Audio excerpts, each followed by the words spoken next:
Bismillahirrahmanirrahim. Assalamualaikum warahmatullahi wabarakatuh. Waalaikumsalam Waalaikumsalam warahmatullahi wabarakatuh. Alhamdulillahi rabbil alamin. Nahmaduhu wa nasta'inuhu wa nastaghfiruhu. Wa na'udzu billahi min sururi anfusina wa min sayyiati a'malina. Man yahdillahu fala mudilla lah. Wa man yudlilhu fala hadiya lah. Rabbi shrah li sadri wa yassir li amri wahlul 'uqdatam min lisani yafqahu qawli. La haula wa la quwwata illa billahil aliyyil azim. Allahumma salli ala Muhammad salatan tibbil qulubi wa tawa'iha wa afiyatil abdan wa shifaiha wa nuril absari wa diyaiha wa qutil ajsadi wa arwahi wa ghidaiha wa ala alihi wa sahbihi wa barik wa sallim ajma'in. Amma ba'du. Yang saya hormati pimpinan Ketua STPI Bina Insan Mulia Yogyakarta beserta para wakil ketuanya, Bu Somiatun, Bu Zubaida, dan Pak Adi Setiadi, juga Kaprodi yang hadir pada kesempatan kali ini, pembicara atau narasumber tausiah pengajian Ahad yang ke-22. Ini serba double. 22, ini juga surat yang ke-88 yang akan kita baca bersama-sama. Saya sebelum kita mulai memperkenalkan diri, ini sebagai Badal Sulih, pengganti moderator tetap Bapak Syafi'i yang kebetulan hari ini ada acara keluarga, tapi beliau masih bisa mengikuti di live YouTube. Karena ini badal, monggo langsung kita mulai pertemuan Ahad pagi pengajian online virtual yang ke-22 ini. Kita mulai dengan terlebih dahulu membaca basmalah bersama-sama, kemudian lanjut tadarus kita sampai pada surah Al-Ghasyiyah. Surah yang ke-88 ayat 17 sampai 26 sampai selesai surah Al-Ghasyiyah ini. Mari Bapak Ibu yang hadir secara virtual, Mbak Mas semuanya, mahasiswa maupun alumni dan sivitas akademika, bahkan wali mahasiswa atau wali dosen, wali staf, keluarga besar yang saya hormati, mari kita buka. Sebelumnya tahmid, puja puji syukur kita limpahkan kehadirat Allah Subhanahu wa taala. Kesempatan pagi yang cerah ini, pagi yang penuh barokah, semoga terlimpah bagi kita semuanya, rizki yang barokah, kesehatan yang barokah, sehingga pada kesempatan ini kita syukuri dengan senantiasa selama Ahad pagi ini kita rutin untuk mengikuti pengajian online virtual di Zoom-nya STPI Bina Insan Mulia Yogyakarta. Semoga keberkahan hidup kita terima dari Allah Subhanahu wa taala biqaulina alhamdulillahirabbil alamin. Salawat beserta salam kita sanjungkan kepada junjungan kita Nabi Agung Muhammad sallallahu alaihi wasallam, para sahabatnya, para tabi'in, para pengikutnya, hingga kita semuanya yang senantiasa berusaha untuk menyuri tauladani beliau, dan salam rahmatnya, dan sampai akhirat kelak kita mendapatkan syafaatnya. Amin. Allahumma amin. Biqaulina Allahumma sholli ala Muhammad wa ala ali Muhammad. Bapak Ibu, saudara, Mas, Mbak yang hadir pada acara ini secara keseluruhan sudah ada 15 partisipan. Kita mulai dengan ta'awud basmalah dan bertadarus bersama. Semoga kula dherekaken. A'udzu billahi minasyaitonir rajim. Bismillahirrahmanirrahim. Ilal ibli kaifa khuliqat wa ilas samaa'i kaifa rufi'at وإلى الجبال وإلى كيف الجبال نصبت كيف نصبت وإلى وإلى الأرض الأرض كيف كيف سطحت سطحت فذكر فذكر إنما أنت أنت مذكر مذكر لست لست لست عليهم عليهم بمسيطر بمسيطر إلا إلا من تولى تولى وكفر وكفر فيعذبه فيعذبه الله الله الله العذاب العذاب العذاب الأكبر الأكبر إن إن إلينا إلينا إيابهم إيابهم ثم ثم إن إن علينا علينا حسابهم. حسابهم. Mohon maaf ini kok saya jadi host ngasih admit terus ya.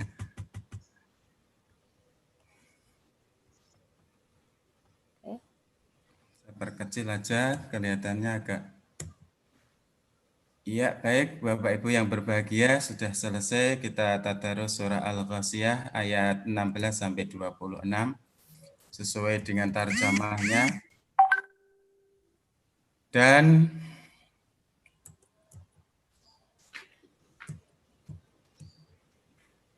ayat 16 Dan kepada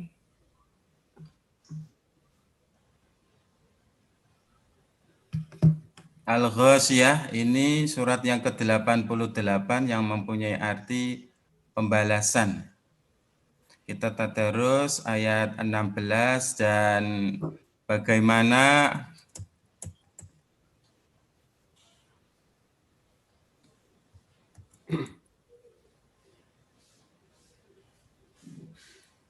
afala yanzuruna ilal ibili kaifa khuliqat. Apakah mereka tidak memperhatikan unta bagaimana dia diciptakan? Wa ilas sama'i kaifa rufi'at. Dan langit bagaimana ditinggikan. Dan gunung-gunung bagaimana ia ditegakkan. Dan bumi bagaimana ia dihamparkan. Maka berilah peringatan maka berikanlah peringatan karena sesungguhnya kamu hanyalah seorang pemberi peringatan. Bukan kamu yang berkuasa atas mereka, tetapi orang yang berpaling dan kafir. Maka Allah akan mengazab dengan azab yang besar. Shadaqallahul adzim. Bapak Ibu yang berbahagia, demikian tadarus kita sudah memulai pengajian virtual ini dengan bersama-sama bertadarus. Berikutnya sebelum kami berikan kepada Bapak Dr. Mukawim sekedar atau sepintas CV beliau sudah hadir, terima kasih. Assalamualaikum Pak Mukawim.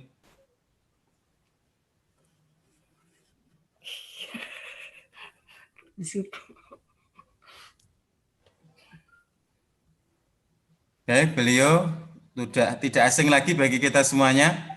Beliau termasuk pengurus yayasan di bawah naungan yang menaungi STPI.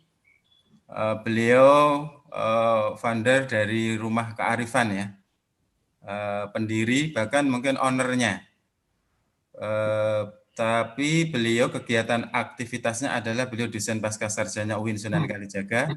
Beliau banyak mengajar di S2 dan S3 dan semoga beliau sebentar lagi profesor ini. Amin. Amin. Itu CV beliau untuk banyak waktu beliau menyampaikan tausiahnya karena waktunya terbatas. Ini Pak Mukawim setengah jam sampai 40 menit. Nanti kita kasih sekitar 10 sampai 15 menit untuk tanya jawab. Oke. Gitu ya. Pak Mukawim. Oke ya Pak Mukawim akan menyampaikan tentang tema sikap bijak untuk menghadapi dunia maya dan dunia nyata. Ada dua juga.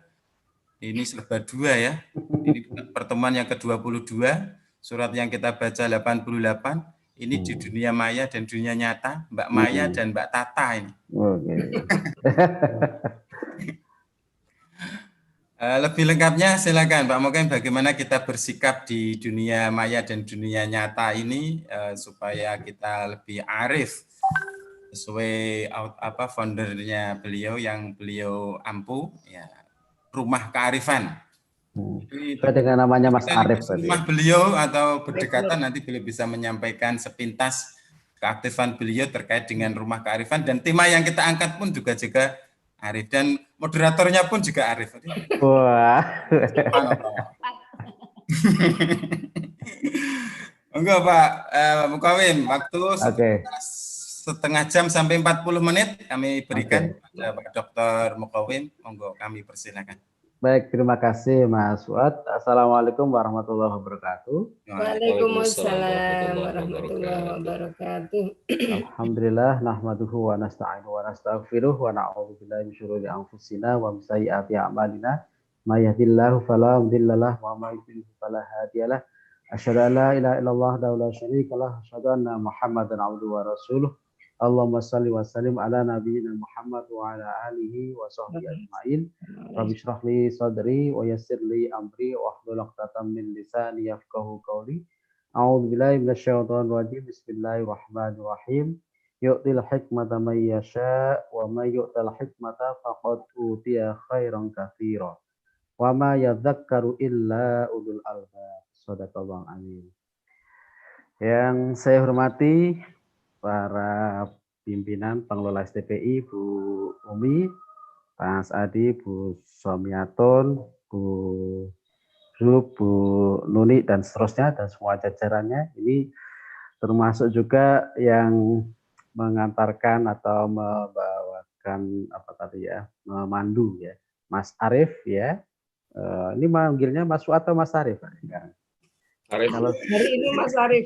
Hari ini Mas Arif ya, karena serba dua ya. Saya fokusnya pada ini Mas Adi dan Mbak Umi yang berdua juga. Kemudian para mahasiswa, sivitas akademika, dan mungkin juga ada peserta yang di luar STPI yang bergabung, karena kemarin saya juga share kepada beberapa mahasiswa saya agar ikut dalam kegiatan ini. Alhamdulillah pada kesempatan yang berbahagia ini kita bersyukur kepada Allah karena Allah memberikan banyak sekali kenikmatan yang tidak mungkin kita bisa menghitungnya. Kemudian yang kedua, salawat dan salam kita sanjungkan kepada Nabi Muhammad SAW sebagai suri tauladan untuk kita, terutama umatnya, dan sebenarnya Rasulullah diutus untuk seluruh umat manusia ya, sebagai panduan untuk memperbaiki akhlak atau karakter yang mulia. Nah, tema hari ini sebenarnya juga bagian dari karakter atau akhlak ya, tentang bijak, tentang arif ya. Ya, saya mendirikan lembaga Rumah Kearifan atau House of Wisdom, itu bagian juga bagaimana kita bisa mengembangkan nilai ini ya, yang dalam Al-Quran surat Al-Baqarah yang tadi saya sebutkan, yu'til hikmata may yasha wa may yu'tal hikmah faqad utiya khairan katsira wa ma yadzakkaru illa ulul albab. Dia Allah memberikan hikmah kepada siapa yang Dia kehendaki. Barang siapa yang diberi hikmah, sesungguhnya dia telah diberi kebaikan yang banyak.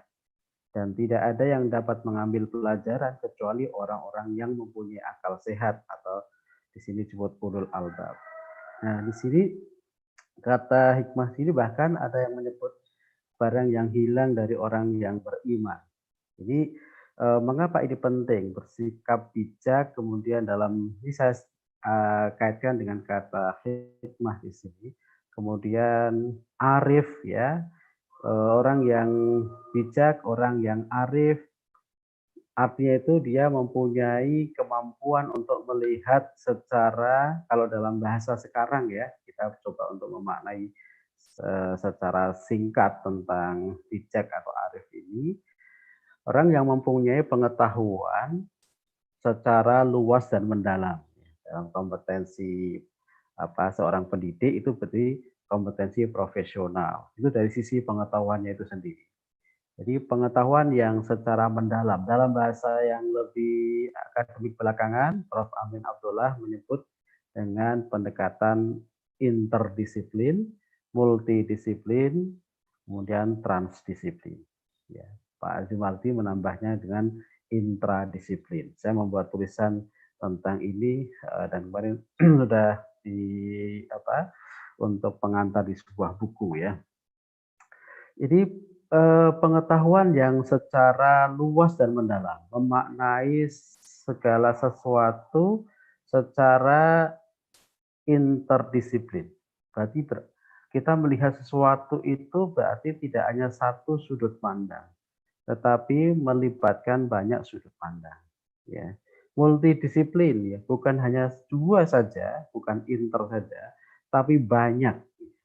Semakin banyak sudut pandang kita gunakan, semakin bijak, semakin baik, ya. Bahkan transdisiplin, kita mampu menggeser sudut pandang kita, kita bisa mengubah sudut pandang kita dari zona nyaman, dari fixed mindset ke growth mindset. Jadi cara berpikir lama ke cara berpikir baru ya. Karena apa? Karena di dunia ini selalu berubah. Bahkan tidak ada yang abadi kecuali perubahan. Bahkan kata Mas Menteri, satu-satunya yang pasti di masa depan adalah ketidakpastian. Ini kalau sudut pandang secara rasional. Tentu nanti bagaimana kita bersikap itu. Melihat sesuatu bukan hanya pada yang tersurat, tapi yang tersirat. Ya. Memaknai orang bukan menurut sudut pandang kita, tapi menurut sudut pandang yang bersangkutan. Nah, bijak di sini menempatkan, bisa juga diartikan sebagai menempatkan sesuatu pada tempatnya.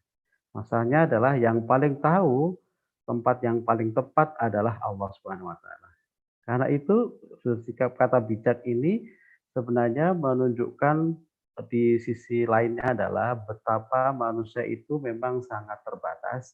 Kita itu penuh dengan dibatasi oleh ruang dan waktu, sehingga tidak mungkin pengetahuan dan pengalaman yang kita miliki, yang kita alami sejauh ini bisa dipakai untuk memahami orang lain yang berbeda pengetahuan dan pengalaman juga. Dalam konteks di pendidikan, mungkin kita sering ya mendengar istilah multiple intelligences. Ya. Jadi kecerdasan majemuk. Ya. Jadi ini nanti apa implikasinya nanti kita akan coba lihat bersama. Jadi dalam diri peserta didik saja itu atau dalam diri kita selaku manusia dan mungkin sekitar kita adalah anak-anak kita, putra-putri kita itu mempunyai keunikan, mempunyai keistimewaan. Kita tidak mungkin menghakimi ya, judging dan analyzing, menganalisis, kemudian kita mengevaluasi menurut ukuran kita, menurut sudut pandang kita. Kalau itu yang kita lakukan, maka banyak menimbulkan persoalan. Kenapa? Karena apa yang kita alami, apa yang kita biasakan, urf kita itu berbeda dengan urf orang lain. Kebiasaan Mas Adi itu beda dengan kebiasaannya Mbak Umi, ya, Bu Umi, ya. Karena itu, karena berbeda urfnya, Mas Adi punya pengetahuan dan pengalaman berbeda, Bu Umi juga punya pengalaman dan pengetahuan berbeda. Kalau mencari perbedaan, maka tidak akan ketemu. Maka Mas Adi dan Bu Umi mencoba mencari titik persamaannya. Disitulah lita'aruf. Lita'aruf berarti ingin mencari, saling mengenal kebiasaan. Ya. Nah, kalau kita perluas lagi, multiple intelligence juga seperti itu. Setiap anak punya keistimewaan, juara di bidangnya masing-masing. Kita tidak mungkin menghakimi, menilai, menganggap orang lain hebat menurut ukuran kita selama ini. Kita harus melihat pada setiap orang itu punya maziyah, punya keistimewaan. Oke, itu poin yang perlu kita satukan bersama. Yang kedua, jadi secara mungkin kalau disebut sebagai kita menghadapi dunia nyata, menghadapi manusia yang dengan beragam keunikan latar belakang yang dalam psikologi disebut individual differences. Ya, itu kita tidak bisa melihat dengan sudut pandang kita. Ditambah lagi saat ini kita berada pada salah satu tantangan dari era disrupsi, yaitu the Fourth Industrial Revolution.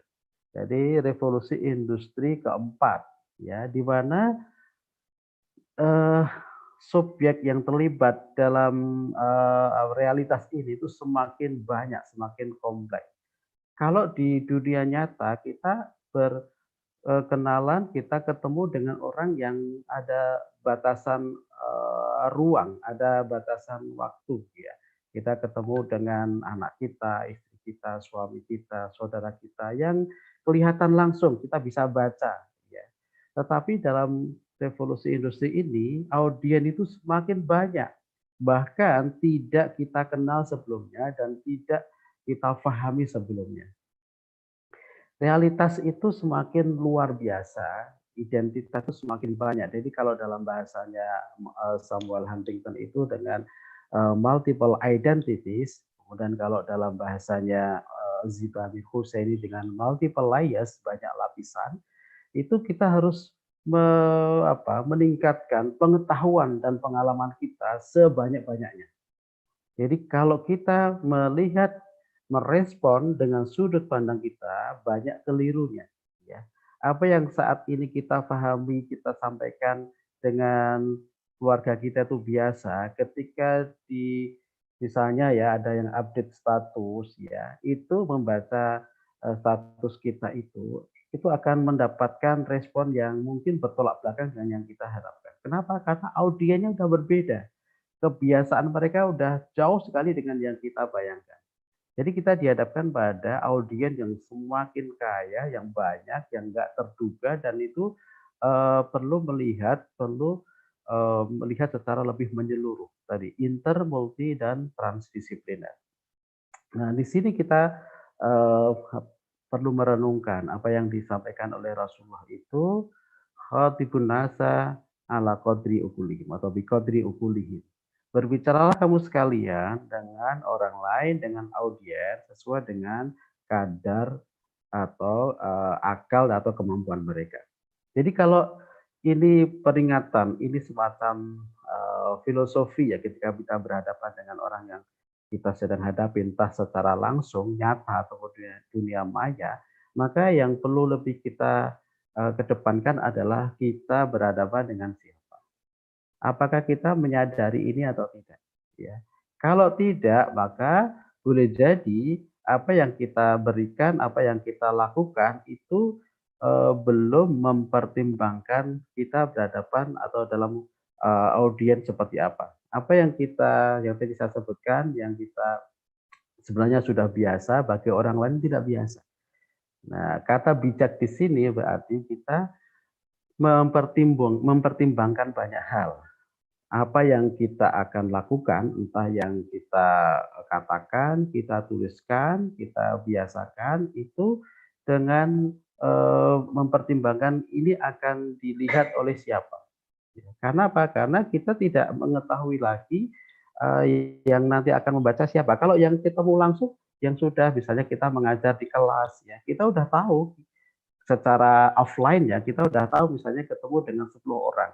10 orang ini kebiasaannya selama ini seperti apa?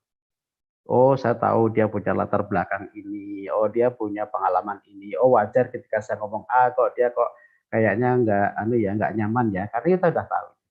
Tapi kita begitu kita masuk dalam dunia maya, ya kita dihadapkan pada tadi subjek yang sangat majemuk, ya kita taruhlah tiba-tiba kita dimasukkan di sebuah grup, ya. Grupnya kita tidak tahu, anggotanya 10 orang. Kita kebiasaan kita langsung kita share, ya. Ternyata responnya kok sangat berbeda dengan yang selama ini kita sampaikan di misalnya yang kebiasaan kita nggak ada masalah. Ternyata kita lupa bahwa kita berhadapan dengan audiens yang belum kita pahami sebelumnya. Sehingga respon seperti itu yang mungkin tidak terduga karena boleh jadi kita belum membayangkan, kita belum memahami kita ini berhadapan dengan siapa. Nah, semakin luas jangkauannya, tentu semakin banyak hal yang harus kita pahami. Kalau dunia offline kita lebih mudah ya untuk bisa membaca. Tetapi kalau secara online itu kita sudah berada di dalam global village ya, di desa global borderless ya, yang tidak ada batas sehingga yang boleh jadi kita itu sebenarnya biasa, bagi orang lain tidak biasa. Bagi kita itu eh, kita anggap sebagai positif, bagi orang belum tentu positif. Karena apa? Karena huruf tadi berbeda, karena kebiasaannya berbeda. Nah, yang menjadi persoalan adalah sekarang ini kita dalam konteks dunia sekarang ini tidak setiap orang mempunyai apa ya, dalam bahasa jurnalistik itu mempunyai etika ya. Jadi kalau untuk menjadi seorang wartawan saja itu dulu perlu pelatihan yang panjang. Ketika akan menulis itu dia harus didampingi oleh wartawan atau reporter senior. Ini dikoreksi kata-katanya bagaimana, ini titik komanya seperti apa. Karena ketika menuliskan sesuatu itu sudah ada reduksi dari apa yang kita pikirkan itu dengan apa yang kita tuliskan. Bahkan itu udah reduksi level kedua. Reduksi level awal itu apa yang kita katakan. Karena apa yang kita pikirkan tidak semua kita katakan. Apa yang kita katakan tidak semua kita bisa tuliskan. Nah, ketika tulisan kita itu apa namanya, dari sisi pemaknaannya, tanda bacanya udah berbeda, dimaknai olehnya secara berbeda. Itu kalau di etika jurnalistik itu sampai begitunya. Efeknya seperti apa? Nah, saat ini tuh setiap orang itu adalah wartawan. Setiap orang itu sudah punya alat, gadget, smartphone yang dia bebas untuk menulis apa saja. Nah, ketika dia tidak mempunyai kesadaran diri, tidak punya etika jurnalistik dan seterusnya, maka apa yang mungkin dia anggap sebagai kebiasaan yang biasa di kelompoknya atau di keluarganya, itu bagi orang lain itu menjadi persoalan. Kenapa? Karena audiennya udah berbeda. Nah, disinilah pentingnya untuk tadi mempunyai pengetahuan yang luas, mendalam tentang banyak hal.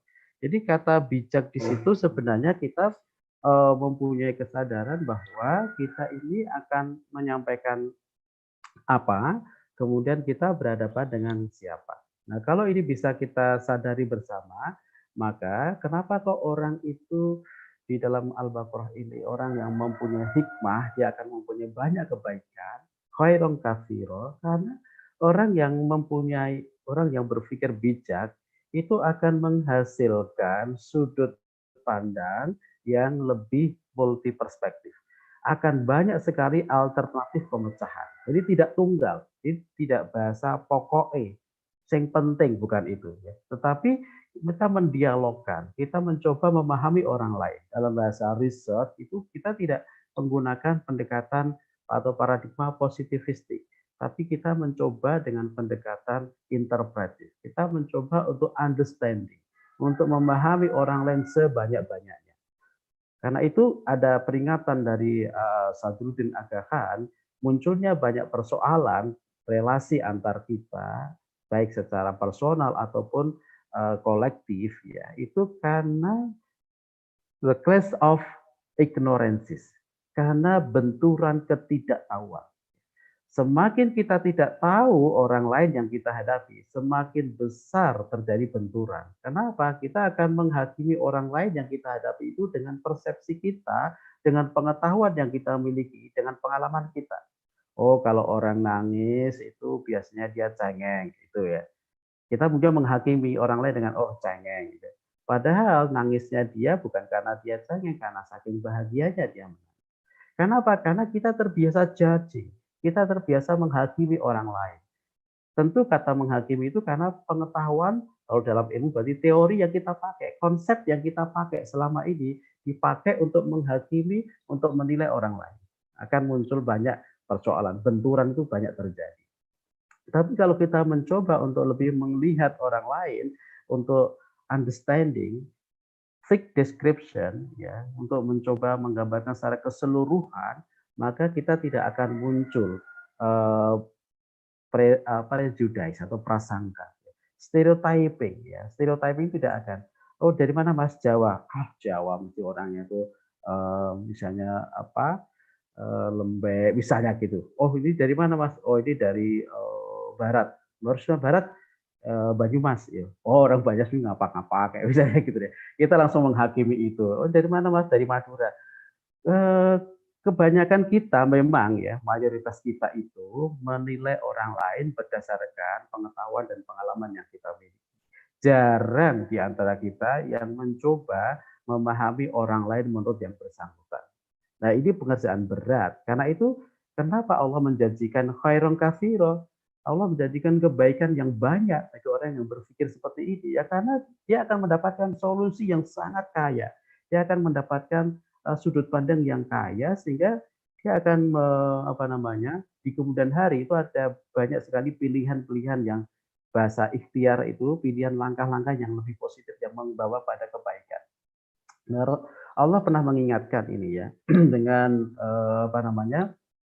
jadi boleh jadi kamu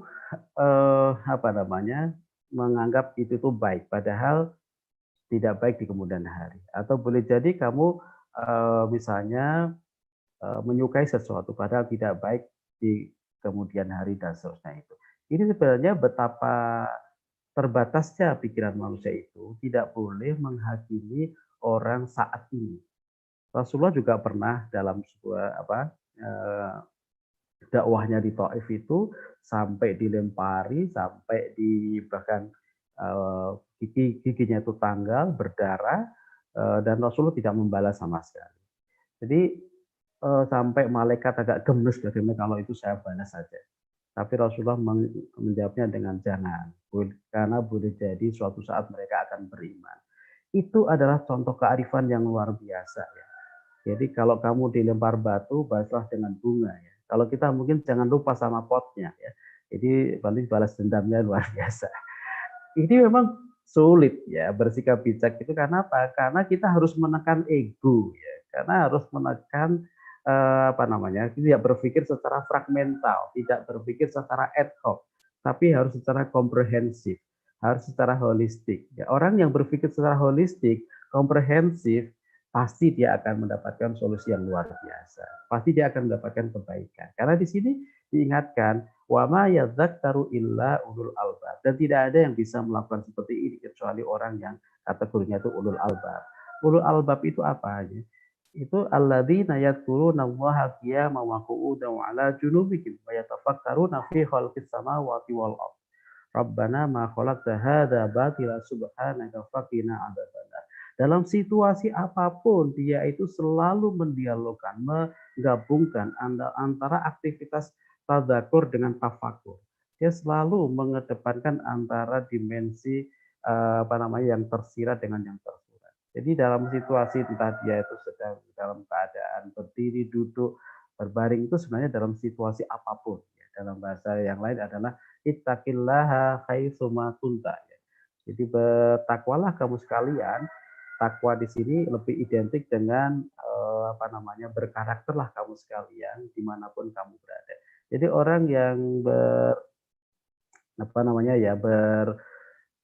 karakter orang yang bertakwa pasti akan mendapatkan kebaikan di kemudian hari. Jadi saya kira beberapa hal yang menjadi renungan karena waktu kita terbatas, mungkin kita bisa dialogkan, kita bisa diskusikan. Itu beberapa poin yang perlu saya sampaikan.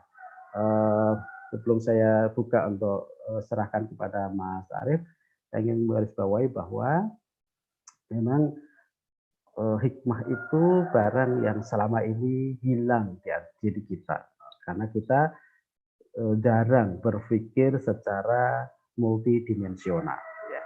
Kita jarang berpikir secara komprehensif, bahkan kita jarang untuk lebih mengedepankan paradigma bahwa yang paling tahu hanyalah Allah ya. Masa depan itu ada pemiliknya. Kita tidak bisa menghakimi orang lain sekarang ini karena kita tidak tahu apa yang terjadi di masa depan. Yang paling tahu, zat yang paling tahu hanyalah Allah. Ya.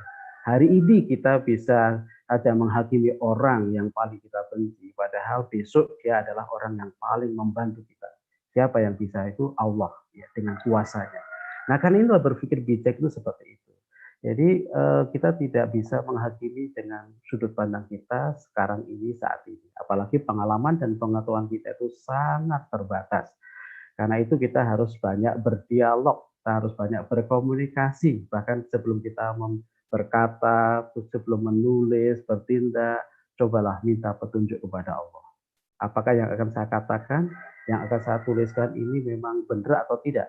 Kalau benar, maka bimbinglah kami. Maka kuatkanlah kami. Kalau tidak benar, maka gantilah mana yang lebih baik. Itu adalah betapa kita tidak mengedepankan pada ego kita, pada kebiasaan kita, pada teori dan konsep yang selama ini kita pelajari. Karena apa? Karena kita berhadapan dengan situasi yang selalu berubah, yang selalu berbeda, sehingga kita harus lebih mengedepankan pada nilai-nilai positif. Saya kira itu Mas Arief beberapa hal. Nanti kalau bisa kita dialogkan ya, karena saya juga sedang menulis bareng-bareng buku tentang makna kearifan seperti apa, dan juga saya selalu membuat refleksi di banyak tulisan yang di beberapa buku ya, di pandemi ini mungkin ada puluhan ya tulisan-tulisan saya yang tentang refleksi kehidupan itu, nanti bisa kita diskusikan bersama. Terima kasih. Saya kembalikan pada Mas Arief. Assalamualaikum warahmatullahi wabarakatuh. Waalaikumsalam warahmatullahi wabarakatuh.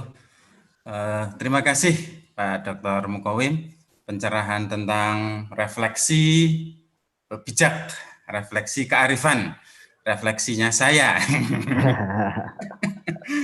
Aduh, baik, menarik. Awalnya beberapa statement Pak Mukawim masih menggelitik kita semuanya. Ya, terutama bagi saya itu ada kalimat yang menjadikan ciri khas kebijakan seseorang itu, diantaranya ada keyword yang saya garis bawahi, itu ada orang bijak itu orang yang banyak pertimbangan. Banyak pertimbangan, jadi bahasa kasarnya bisa dikatakan juga tidak gerusa-gerusu. Banyak pertimbangan ya.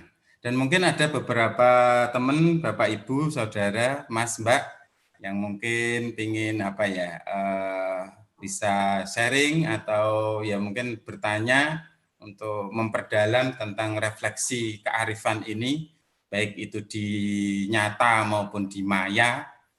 Jadi sudah digambarkan Pak Dr. Mukawim tadi, maya itu Mbak Maya itu ya kita lebih biqadri uqulihi itu lebih mengena dibandingkan dengan yang maya, karena kita tidak bersentuhan langsung. Tetapi kesemuanya memang harus kita sikapi dengan bijak, dengan tidak mudah menjudgment, tidak mudah menghakimi. Memang satu sisi profesi kita sebagai guru memang pada saat akhir pelajaran itu memang perlu ada judgment untuk evaluasi penilaian ya. Penilaian itu juga penilaian saat kita sebagai penilai, sebagai pemberi evaluasi, tetapi itu tidak mempertimbangkan ke depannya. Tapi satu sisi banyak juga prediksi-prediksi seperti ada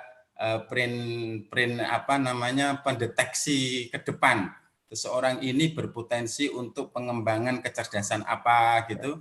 Itu semacam tes kecerdasan gitu ya, untuk melihat masa depan, atau itu hanya sebatas alternatif berbagai pendekatan, baik itu mulai dari jari-jari, dari postur tubuh, dari pendekatan gitu, atau dari darah mungkin bisa terlihat. Dan ini untuk untuk tidak semudah kita menjudgment. Itu saya kira seperti itulah. Baik Bapak Ibu, mungkin ada tanggapan atau pertanyaan. Kita masih ada waktu 15 menit ya, untuk bisa banyak berdiskusi. Kami persilakan. Silakan dari Bapak Ibu, Mbak, Mas.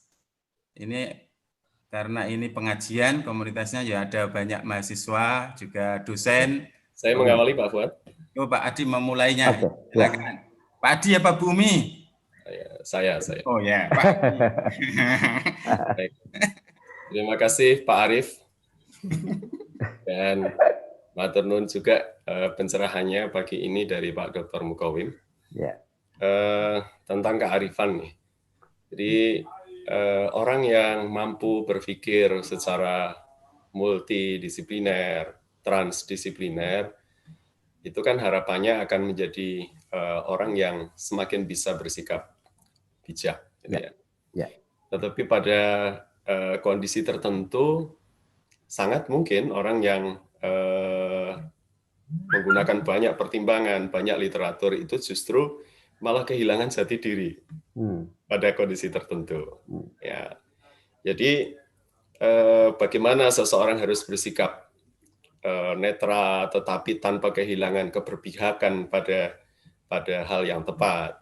Kalau kita sebagai seorang Muslim itu kan ada hal-hal yang tidak bisa ditolerir juga. Maka ada kita sering dengar isyhadu bi anna muslimun. Seorang Muslim itu ya harus menunjukkan jati diri, karakter sebagai seorang Muslim, itu ya. Nah, bagaimana kita bersikap pada kondisi dunia yang semakin kompleks, pada dunia yang semakin heterogen dengan teori-teori pemikiran kontemporer, tetapi tanpa kehilangan jati diri, tanpa kehilangan keberpihakan kita kepada hal yang tepat. Jadi jangan-jangan karena kita selalu bersikap toleran, gitu ya, selalu menggunakan pertimbangan-pertimbangan yang kompleks, yang multidisipliner, transdisipliner itu, justru akan kehilangan hal yang menjadi prinsip mendasar bagi seorang Muslim misalnya. Nah, bagaimana mensikapi hal yang semacam ini di dunia nyata dan di dunia maya yang saat ini aktivitas kita memang lebih banyak di dunia maya ini, Pak Dr. Mugawim. Ya. Ngatan rumiyin, matur nuwun. Oke. Monggo langsung. Langsung ya. Oke, baik. Terima kasih Mas Adi ya. Wah, ini kayak ujian disertasi. Ya, satu-satunya prinsip yang kita pegang itu adalah isyhadu bi anna muslimin, itu bahwa kita itu sosok makhluk yang total submission to the God. Itu prinsip utama. Ya. Bahwa makna Islam itu adalah penyerahan, bahwa satu-satunya tempat bergantung adalah pada Allah semata. Itulah prinsip. Nah, kenapa kita kok penting untuk banyak perspektif? Karena terbatasnya tadi. Kalau sudah belajar saja itu kita semakin banyak belajar semakin nggak tahu ya. Dalam surat Luqman atau dalam surat Al-Kahfi itu disebutkan kalau ilmunya Allah itu ditulis, jadi dengan tinta samudra atau lautan itu ditambah 7 kali lagi, itu tidak akan bisa untuk menuliskan ilmunya Allah. Ilmunya Allah tuh yang banyak, berarti itulah sebenarnya pentingnya melihat dari multi perspektif. Betapa terbatasnya kita ya. Nah, inilah sebenarnya kenapa kita kemudian, berarti kita ini bukan siapa-siapa, bukan kita, betapa kecilnya kita ini ya. Jadi bahkan ketika kita mengandalkan pikiran kita yang sudah berpikir sangat banyak tadi, itu aja masih sangat terbatas ya. Jadi apalagi di era sekarang yang banyak menggunakan literatur atau sumber-sumber secara instan ya. Di era klasik itu ketika para ilmuwan itu yang bersikap ensiklopedik ya, menguasai banyak disiplin ilmu saja, itu karena itu mereka disebut sebagai hukama. Hukama itu adalah hikmah. Untuk di level S3, kenapa disebut dengan PhD, ya, philosophical doctor? Itu karena orang yang bisa berpikir secara hikmah. Jadi level S3 itu kenapa kemudian disebut inter, multi, dan transdisipliner? Karena diharapkan orang yang level S3 selesai itu gelarnya PhD, orang yang mempunyai love of wisdom, orang yang banyak menyukai tentang hikmah, kearifan. Nah, diharapkan seperti itu. Meskipun banyak orang yang PhD tapi berpikirnya tidak secara arif atau bijak juga banyak kita jumpai. Nah, ini tentu sebagai manusia yang terbatas tadi, pentingnya untuk selalu belajar, untuk selalu berkomunikasi kepada Allah itu. Apa yang kita sudah pelajari bersama, itu kita pahami dengan banyak literatur saja masih banyak keterbatasan. Apalagi yang nggak pernah belajar, apalagi yang tidak menggunakan banyak sudut pandang. Jadi kata Islam di sendiri adalah menyerahkan sepenuhnya hanya kepada Allah. Kita hanya mencoba untuk belajar menggunakan rambu-rambu yang diberikan oleh Allah. Hikmah sendiri juga rambu-rambu yang diberikan oleh Allah, agar kita banyak mengedepankan melihat secara sudut pandang yang kaya, tidak hanya melihat yang tersurat, tapi juga yang tersirat. Ketika kita menggunakan sudut pandang ini, ya memang kita nggak bisa melihat ini nanti ada peristiwa apa. Banyak kejadian-kejadian yang kita nggak duga, di balik itu ada rencana Allah yang luar biasa. Ya. Jadi misalnya kita kok menghadiri acara ternyata banyak bocor, mungkin kelihatan kita tidak bisa menghadiri ini, kita gagal. Enggak, ternyata Allah punya rencana lain. Ya. Dengan ditundanya kita tidak berangkat itu ternyata ada kejadian lebih besar yang mungkin kita alami kalau kita hadir di sana. Itu rencana Allah yang kita tidak bisa menghakimi sekarang. Karena itu everything happens for a reason. Semua peristiwa, semua hal terjadi pasti karena sebuah alasan. Dan ingat, yang paling tahu alasan hanyalah Allah. Kita nggak bisa melihat orang itu dari sisi mulut kita saja. Karena apa? Karena betapa terbatasnya kita itu. Karena itu sering saya juga sampaikan, di dunia ini tidak ada yang tidak masuk akal. Hanya akal kita saja yang belum masuk. Ya, karena itulah kita penting untuk melihat secara sudut pandang multi perspektif. Jadi menurut saya jati diri kita itu adalah menyerahkan sepenuhnya urusan kepada Allah. Ini bukan berarti kita nggak ada usaha loh Mas. Ada usaha, ikhtiar itu ada. Tetapi ikhtiar itu adalah membuat pilihan-pilihan yang baik. Khair, ya, ikhtiar yang mendapatkan pada kebaikan. Nah, kemudian kita dialogkan kepada Allah. Janganlah kita melihat, mengatakan besok akan terjadi ini, kecuali kita mengatakan insya Allah, kalau Allah menghendaki. Jadi inilah sebuah tanda betapa kita ini makhluk yang sangat terbatas, dan kita berusaha untuk bersikap positif, dan selalu sebagai sumber energi positif hanyalah Allah Subhanahu wa Ta'ala. Saya kira itulah yang karakter itu lebih penting, ya. Jadi bukan berarti kita nggak punya pendirian, enggak. Pendirian kita bahwa Allah itu sebagai satu-satunya tempat kita bergantung. Alaihissallahu bikafin abdan. Ya, bukankah Allah sebagai satu-satunya tempat bergantung dari semua urusan kita. Itu panduan utamanya bagi saya, Pak Adi. Ya. Terima kasih. Matur nuwun Pak Dokter. Ini kalau gitu saya usulkan ke Pak Arif ini ya. Dulu S1, S2 kan namanya Fuad Arif Nur ya. Nah, bertambah ilmu harusnya kan mengedepankan kebijakan, makanya namanya ditukar aja Arif Fuad Nur gitu. Iya ya. Jadi mengedepankan Arifnya dulu. Iya betul. Berarti nanti isyhadu ana muslim wa ana Arif. Jadi matur nuwun. Itu ada pertanyaan di chat itu Pak. Oke, iya. Ya, terima kasih. Ini ada di chat, ada Mbak Lilis. Ini mau dibacakan di chat atau langsung ini Mbak Lilis Karina, juga Mas Edwin ini juga ada Rest Head itu juga ada 2. Ini kami persilakan Lilis Karina dulu, Mbak Lilis. Mbak Lilis apa Bu Lilis? Bu Lilis Karina mau bicara langsung atau bacakan chatnya? Dibacakan aja Pak. Kalau di chat dibacakan. Oh, dibacakan saja ya. Begitu ya Mbak Lilis ya. Ini Pak Mukowi, monggo Pak Mukowi. Ya. Nah, saya mau tanya ini cara kita mengendalikan diri. Ini apa ya, personality untuk tidak menulis sesuatu yang berpengaruh negatif. Ini cara mengendalikan diri agar menulis tidak berpengaruh negatif untuk orang banyak, dan bagaimana kita mengendalikan diri juga untuk tidak membuang waktu. Ya. Monggo. Ya. Baik, ini poinnya adalah untuk mengedepankan self control ya, mengontrol diri. Bagaimana kita bisa sebelum bertindak, entah melalui tindakan, melalui tulisan kita, melalui apa yang kita lakukan, kita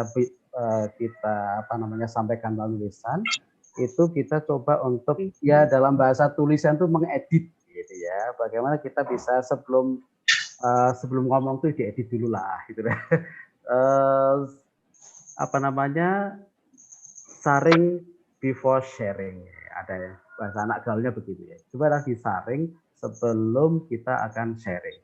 Apakah yang akan kita tulis ini itu memang berdampak positif atau tidak? Saya akan nulis ini itu sebenarnya audiennya siapa? Ini tepat atau tidak? Ya itu bersih, karena komunikasi kan begitu ya. Jadi salah satu kunci komunikasi itu kan rumusnya kan REACH. REACH itu adalah respect, empathy, audible, clarity, and humble. Ya. Itu komunikasi yang akan membuat pada sisi positifnya. Apakah kita sudah mengetahui kita ini berhadapan dengan siapa? Menyadari nggak?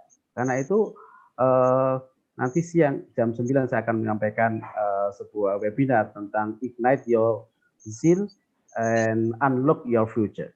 Jadi saya akan menyampaikan betapa kita ini sebenarnya jarang melakukan langkah pertama dari kecerdasan emosi, yaitu self-awareness, kesadaran diri. Sebenarnya kita ini siapa? Ya.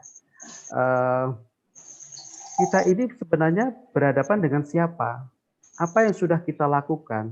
Dan apa yang akan kita lakukan? Dan seterusnya. Jadi berpikir masa lalu, the past, present, dan future. Jadi kita tidak bisa melihat sekarang dengan masa lalu, atau kita menghakimi masa depan dengan masa lalu, nggak bisa ya.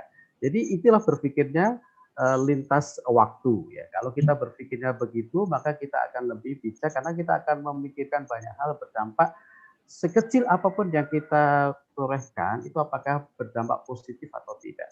Kalau kita udah melihat positif aja ditangkap negatif ya, apalagi udah negatif. Nah, saya kira pentingnya untuk pengendalian diri itu kunci utamanya adalah kesadaran diri. Melatih untuk kesadaran diri, saya sekarang berhadapan dengan siapa, akan nulis apa, sisi kepentingannya apa, dan seterusnya. Jadi lagi-lagi sebelum ke sana, komunikasikan dulu dengan Allah. Jadi minta petunjuk kepada Allah. Karena itu kita konsisten, iya karena butuh, iya karena nasta'in. Ya. Jadi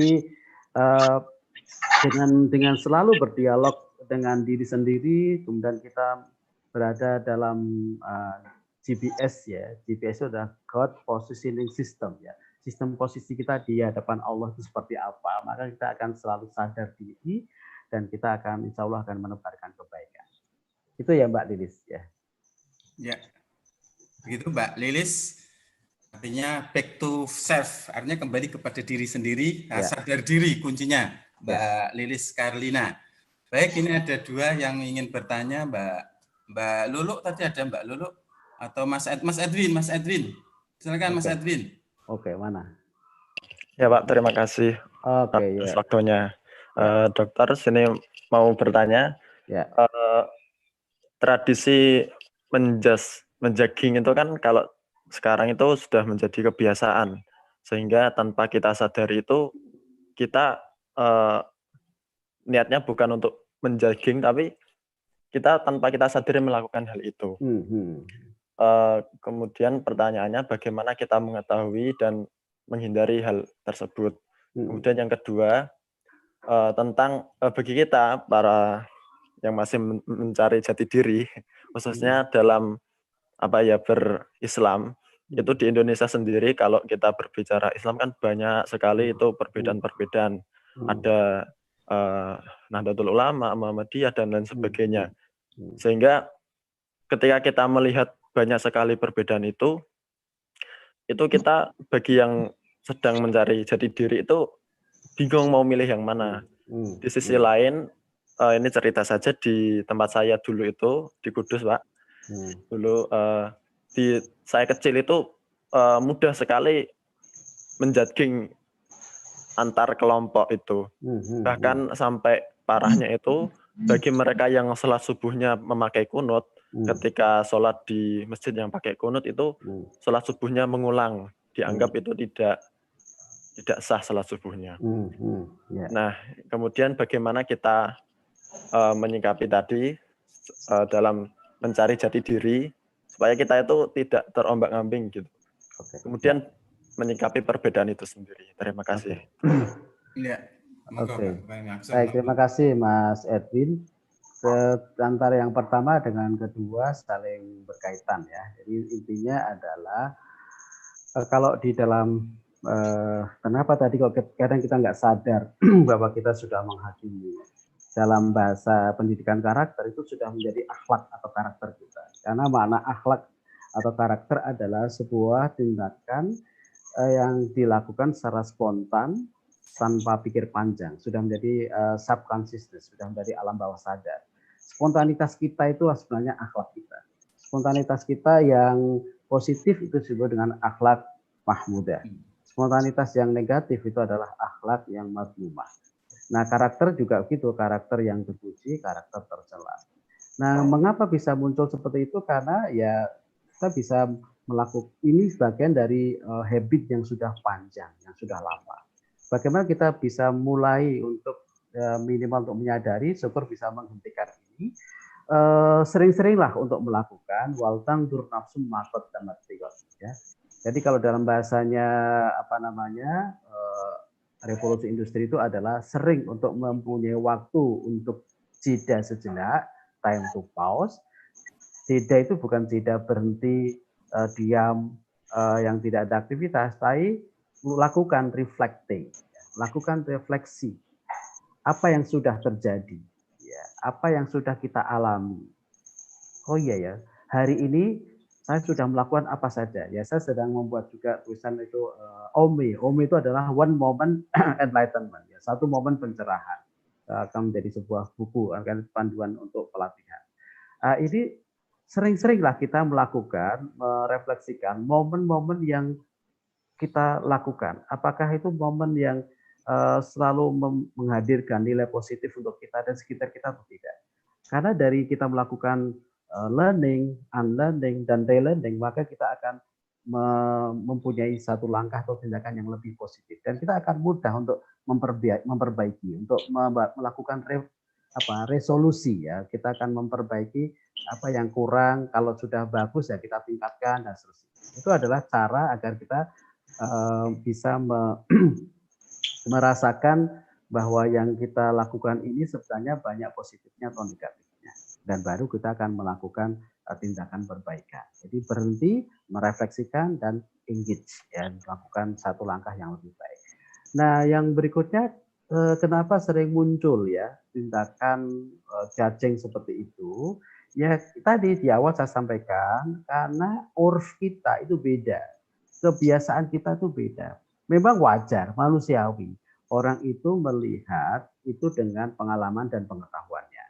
Orang yang menekuni misalnya ya dalam bidang psikologi, ya dia akan berbicara menurut psikologi. Dia tidak bisa dipaksa berbicara menurut ekonomi. Karena disiplin psikologi, disiplin ekonomi berbeda. Tapi kalau kita menganggap disiplin psikologinya paling benar, ekonomi paling salah, itu namanya berpikir ad hoc, itu berpikir kita itu fragmental. Karena itu kita perlu interdisiplin. Kita cobalah menggabungkan pendekatan psikologi dengan ekonomi. Kok kita nggak cukup ini? Oh, perlu sosiologi, oh perlu antropologi, perlu fenomenologi. Semakin banyak didengar ilmu itu, maka semakin kita akan punya perspektif yang holistik atau komprehensif. Nah, kebiasaan kita menghakimi itu karena tadi kebiasaan yang sudah lama kita alami, kita miliki, kemudian kita kebiasaan memberikan komentar orang, menjudging orang. Nah, untuk bisa agar kita ya paling nggak mengurangi itu, cobalah kita untuk merenungkan. Kita coba untuk melihat. Saya pernah dalam sebuah mata kuliah, saya menggunakan pendekatan live-in. Live-in itu adalah tinggal dengan orang yang selama ini kita persepsikan berbeda.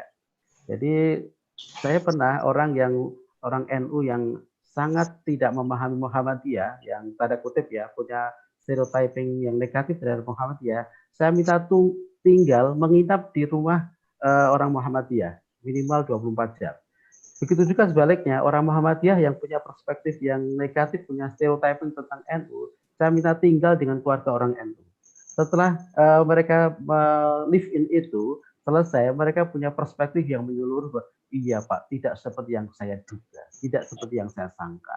Ini kenapa? Karena kita tidak terbiasa untuk membuka diri, open mind, untuk berdialog, membuka wawasan. Dalam bahasa Allah tadi adalah tidak banyak membaca ayat-ayat kauliyah yang luar biasa banyak. Nah, semakin banyak kita belajar ayat kauliyah dan ayat kauniyah, maka kita akan semakin banyak perspektif, kita akan tidak mudah terjebak untuk menghakimi, menilai orang hitam putih hanya menurut pengalaman dan pengetahuan kita yang sangat sempit dan terbatas. Itu ya, Mas Edwin. Mas Edwin, itu open mind ya, open mind. Ya. Open mind. Baik, ini terakhir sebelum kita tutup Mbak Lulu Sofiana tadi. Oke. Mbak Lulu. Apakah masih ada waktu, Pak? Ini sudah jam 7. Karena tadi sudah angkat tangan. Monggo, mungkin kita maksimal 1 menit lagi. Monggo. Oke, masih ada waktu ini Mbak Lulu. Apakah terdengar dengan jelas? Ya, saya dengar. Ya. Oh ya, ya menarik sekali Bapak mengingatkan saya tentang topik bahasan tentang implicit bias ataupun explicit bias. Ya. Dan, bagaimana ketika kita sudah cukup open mind, Bapak, dengan berbagai macam pengalaman dan juga pendidikan kita. Namun kemudian kita harus hidup ataupun berinteraksi secara rutin, in daily basis begitu dengan seseorang yang sangat judgmental begitu. Oke. Dengan posisinya dari segala sisi kita adalah di bawah gitu dari orang tersebut. Misalkan saja dari sisi usia kita lebih muda.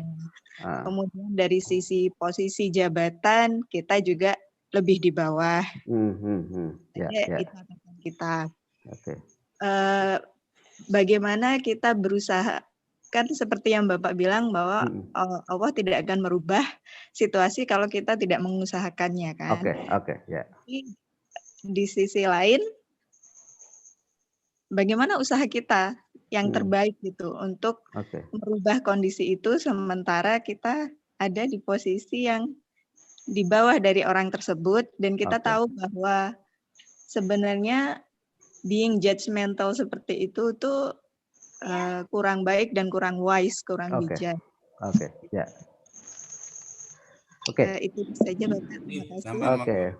Baik, terima kasih Mbak Tobu Lulu ya. Ini nangkuni psikologi kan ya? Atau ngajar psikologi Bu Lulu ya? Iya.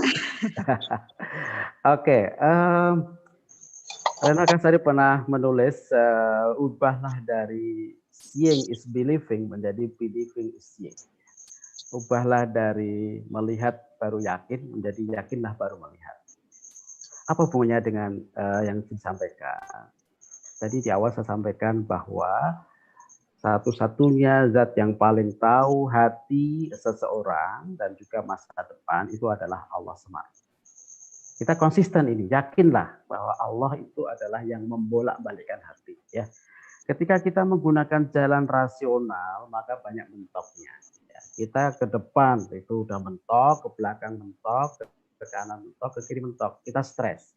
Kita lupa atas itu kosong dan kita belum pernah ke atas.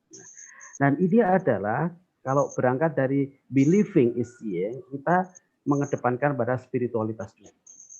Dalam surat As-Sajdah ayat 5 itu Allah mengatur seluruh urusan mulai dari yang di bumi sampai yang di langit. Ya. Dalam satu harinya Allah itu setara dengan 1000 tahun manusia. Jadi kalau menurut ukuran kita ini, atasan kita ini, kebiasaan ini kayaknya nggak bisa deh kita ubah 10 tahun. 10 tahun itu bagi Allah sekian detik saja. Kalau kita komunikasi kepada Allah. Jadi Bu Lulu, nanti fotonya Bapak atau atasan atau Ibu itu, nanti ketika sholat dibawa aja ke depan sajidah. Ya. Nanti pasti sholatnya nggak khusyuk. Ya, maksud saya adalah setelah sholat, doakan dia.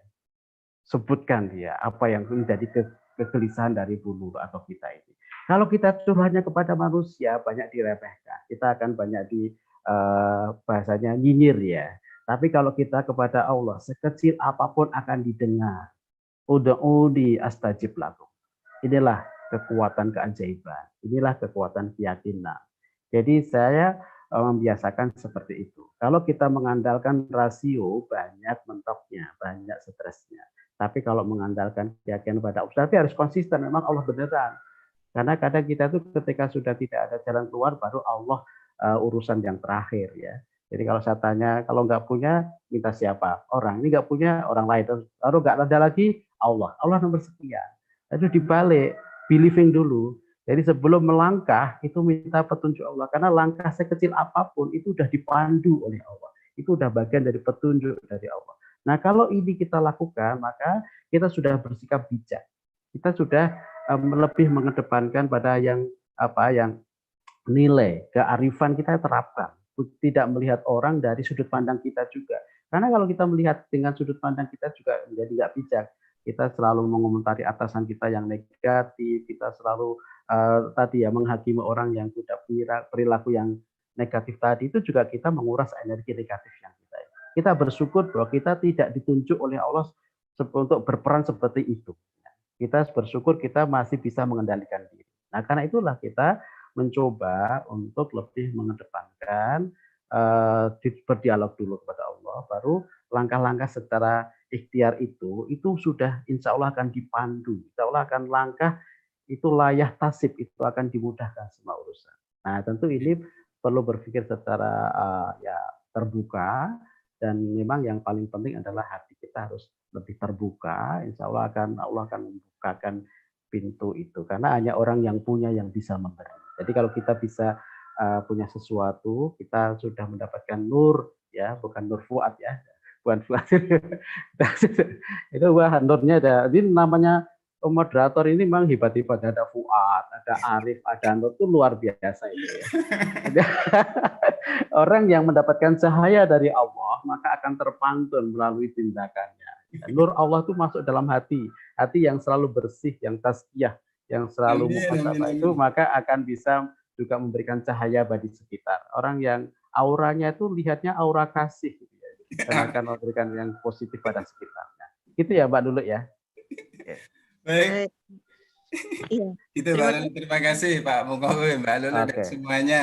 Karena ini sudah lebih 5 menit, bahkan 7 menit. Ini ada di chat juga. Prinsipnya closing statement-nya menarik sekali tadi, believing ya. Jadi kita balik untuk mengawalinya, kita tendensinya kepada Allah terlebih dahulu ya. Kemudian Anda nanti akan dikasih petunjuk terus, didampingi oleh Allah Subhanahu wa taala. Amin. Demikian ya Bapak Ibu, terima kasih kembali pada Pak Dr. Mukawim atas tausiahnya dan masukannya, kemudian pencerahannya pagi ini. Semoga kita semuanya tercerahkan, betul-betul memiliki cahaya, ya, betul-betul nur. Itu Bu Lulu mau angkat tangan apa ini? Terima kasih Bapak, kembali lagi Bapak Ibu saudara semuanya. Kita akhiri dengan baca hamdalah dan doa kafaratul majelis. Alhamdulillahirabbil alamin. Subhanakallahumma wa bihamdika asyhadu an la ilaha illa anta astaghfiruka wa atubu ilaik. Terima kasih Pak Mukawim. Sama-sama Mas. Ya. Ketemu lagi minggu depan. Insya Allah kita akan dibersamai dengan Pak Bu Umi atau Pak Hamim terlebih dahulu ya. Bu Umi ya kelihatannya minggu depan insya Allah. Bu Umi. Baik, terima kasih. Mohon maaf. Assalamualaikum warahmatullahi wabarakatuh. Waalaikumsalam warahmatullahi wabarakatuh. Terima kasih banyak Pak Mukawim. Sama-sama. Ya, makasih semuanya. Ya, saya harus siap-siap nanti acara jam 9. Monggo. Terima kasih ya. Assalamualaikum warahmatullahi wabarakatuh. Waalaikumsalam warahmatullahi wabarakatuh. Matur nuwun Pak Arif. Bernuwun Pak Arif, semangat banget Arif. Jam Pak Arif. Syukuran. Matur nuwun juga Bu Umi, Pak Adi semuanya. Sambil masak dengerinnya. Oh. Iya Ibu. Sama Bu Hip. Iya. Sambil masak. Iya. Terima kasih.